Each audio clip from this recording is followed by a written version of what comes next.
Society likes to ignore the fact that both men and women over a certain age still want sex and intimacy. And if you're a woman over 60, society is going to ignore you even harder. Here is what led me to speak about this particular topic on this episode. Well, actually, it's not the only thing, but I'm going to reveal that later in the episode. And trust me, what I share will leave you as shocked as I was. But let's get back to what initially led me here. So I was sitting at a local coffee shop just the other day, watching the world go by, not thinking about anything in particular. And I'm sure you can relate to that, just sort of letting myself exist for a moment. And you know that rhythm you kind of fall into when that happens? You're sort of people watching without really realizing that's what you're doing. And that's when I noticed an older couple at a table near me, late 70s, maybe older, but they were holding hands casually, comfortably, leaning into each other the way that people do when you know that you're familiar with one another. And then they shared a really quick kiss. It wasn't anything dramatic, but as it so happened, right at that moment, a group of teenagers walked past. One of them grimaced, you know, that face that you make when you don't like something, and said loud enough for everybody to hear that was in the coffee shop, "Ew, stop." Now, most of you are probably thinking at this moment, yes, okay, but that's kids, especially teenagers. Everything's gross to them. Yes and no. And stay with me on this because that reaction wasn't just teenage rudeness, it wasn't just awkwardness. I recognized it because I've seen that same reaction in different words hundreds of times before. And speaking of this, in this episode, I am discussing something that makes people deeply uncomfortable. But I have discovered that discomfort is usually where truth lives and definitely where growth happens. So, we're going to talk about the myth of the asexual senior. Somewhere along the way, society decided that once you hit a certain age, maybe 60, maybe 65, honestly, kind of earlier these days, desire is supposed to quietly shut down. You are allowed to be wise, you're allowed to be helpful, you're allowed to be a grandparent, but wanting, longing, romance, that's where people start shifting in their seats. And this isn't just cultural, it becomes psychological because I see it constantly in real people's stories. There are people in their 60s and 70s who actively use social media, who actively post this type of information. And I ran across, there was a dedicated blog, I believe. It was people that were in their 60s and 70s. And they were asking people to answer strangers because initially that's what they're doing. They're posting questions like this: Is it weird that I still want sex? Is it embarrassing that I want to date? Am I selfish for not wanting to be alone? Now, that's just three of the hundreds of questions I ran across. And I want you to think about that. They're not asking how to connect, they're asking for permission to be able to do so. And that tells us that there's some real damage that has already happened. Now, we love the image of the cute old couple. You see it everywhere: commercials, greeting cards, feel good stories. Think about it. You see, they're walking on beaches, they're holding hands, they're smiling at each other gently, a familiar, loving smile. And in fact, I have ran across so many memes and young people who will post pictures of older couples or videos engaging in all of those enduring things. And then they tag it with this, which means this is the relationship I want. If you're not giving me this, I don't want it. And it seems safe. But do you notice what's missing? Desire, passion, complexity. We allow in this society older adults to be affectionate only if it doesn't remind us that bodies age, but longing doesn't. And I read a story recently, and the author was from a woman in her 70s who said strangers constantly call her and her partner when they're out in public adorable. She even wrote this, and I quote, "I'm glad people think we're sweet, but I wish someone would acknowledge that we still want each other." So there's the passion part of it. And that matters. Now, I'm going to get into that, but there was another woman who shared that when she's also older woman, when she goes out into public, when she holds her partner's hand in public, her adult daughter has actually pulled her aside and asked her not to do that because people will think it's gross. Now, this is from her adult daughter. And this author said she didn't even realize that she was doing anything wrong until that moment that her daughter asked her to stop, and because people will look at her and think it's gross. That's how shame enters. Not loudly, but quietly through someone else's discomfort. This is internalized ageism taking root. Now, let me ask you something right now, and I want you to really sit with it. When was the last time you were touched? Not medically, not accidentally, not by obligation. Touch that was just for you. Now, there is a term that you may not be aware of, but it's called skin hunger or touch starvation. And what we do know is that older adults are some of the most touch deprived people in our society.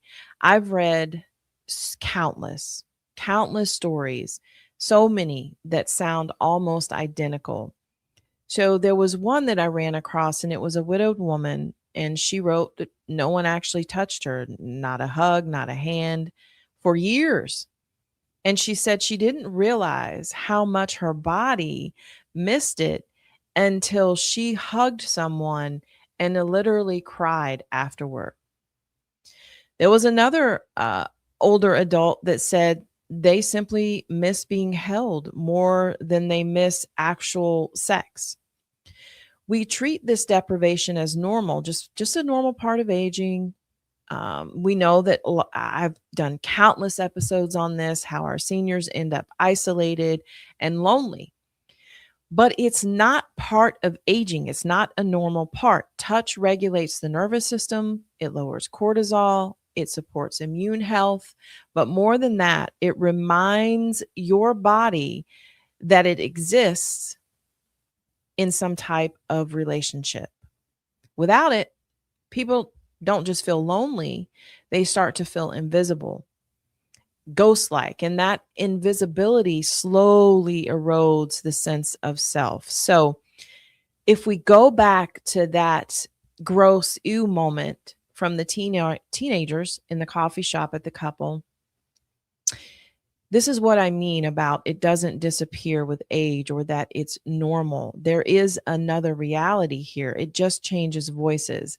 And actually, I'm remembering something that someone told me, and this was an older adult, that her son actually said to her when she wanted to start dating that he didn't want to think about you doing that.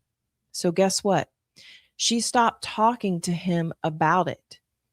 And there were another that shared that her children openly laughed at her for using a dating app. And yes, older adults use dating apps.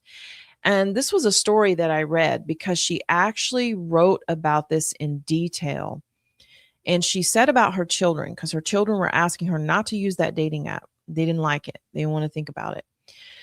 She realized that she had raised them to believe that everyone deserves love.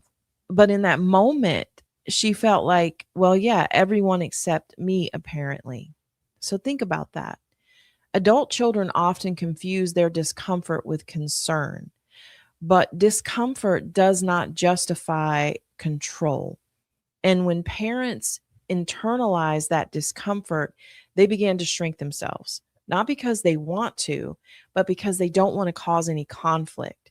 And that really isn't protecting your parent. that's causing them to feel erased in a sense, or at least a part of their life. Older adults are not supporting characters in their children's lives, they are whole people. So you can't just take that part out. And this is the perfect moment, I think, to introduce that other factor that I alluded to at the start of this episode, the one that shocked me and certainly provides scientific proof or just plain old proof, however you want to look at this, that older adults, our grandparents, are actually engaging in intimacy regularly. So if you're ready, listen, I wasn't, but here we go. And for this, I actually have to circle back around to some statistics. So let's talk about one of the consequences of engaging in intimacy, especially if you're not careful: sexually transmitted diseases. Now, why am I bringing this up? Listen, while the highest total volume of STDs remains among people aged 15 to 24, the fastest growing rate of new diagnosis is in adults aged 65 and older, with significant surges also seen in the 55 on up demographic. I'm going to give you the reasons why. Some of the reasons include lack of protection, obviously, new dating scenes, and lower awareness. Well, and if we go deeper into the why it's rising in seniors, aside from what I told you about lack of protection, new dating scenes, so you're out there dating again, you don't have the awareness, it also is underestimating risk. So older adults are underestimating their risks. So they're not using protection. They're not concerned about pregnancy. And yes, they're using erectile dysfunction drugs. So they're out there more. I say that just to say you're able to be out there more. And honestly, this stat reminds me of a conversation I had with my mom when she was in a rehab nursing home facility. You see, my mom was sick most of my adult life. And so she was in and out of these facilities at a much earlier age than most of the residents that you would see there. Now, one day I was talking with her on the phone, and you have to understand my mom, she was actually very funny. She had a lot of jokes, but this is a real conversation I had with her. But she said, "Listen, you're not going to believe this." And I said, "What?" She said, "There are dirty old men in here." Now, listen, these are her words, not mine. And I said, "Well, what do you mean?" She said there was one man in particular that was frisky with all the ladies. And she loved that word frisky. But anyway, he kept trying to visit all the rooms, and he kept just like going back and forth in front of her room in his wheelchair, just looking at her. Now, listen, I can't make this up, but you get the picture. And I share this for the sole purpose of providing validity to the fact that this is happening. And I bet anyone out there that works or lives in those facilities could probably validate another situation like that. But let's get back to the real focus of the episode and slow down for a moment, because mixed in with all of this and all of these stories are quieter, braver stories. There are people, older adults, 60s, 70s, 80s on up, who are saying, you know what? I'm standing up and saying, I decided I wasn't going to apologize anymore. I found love when I thought that part of my life was over. And I feel more myself now than I did at 40. And I even ran across a story. It was a woman in her 70s, and she was talking about intimacy later in life and how it felt safer to her. She said she didn't feel like she was auditioning anymore. And that matters. Later life intimacy isn't lesser, though. A lot of older adults report it's freer because it's chosen, something that's simply not expected. And at different stages in your life, it changes. So, if you take nothing else from this conversation, take this: your need for connection is not a weakness. It's proof of life. You are not embarrassing. You are not inappropriate. You are not expired. What fades isn't desire. I think it's just societal permission and permission from those closest around you. And on this episode, I wanted to give you some of that permission back. You're still here. You're still feeling. You're still worthy of being held. So if you're still with me, thank you for trusting me with this very hard conversation for some. And until our next episode, take care of your mind, body, and soul.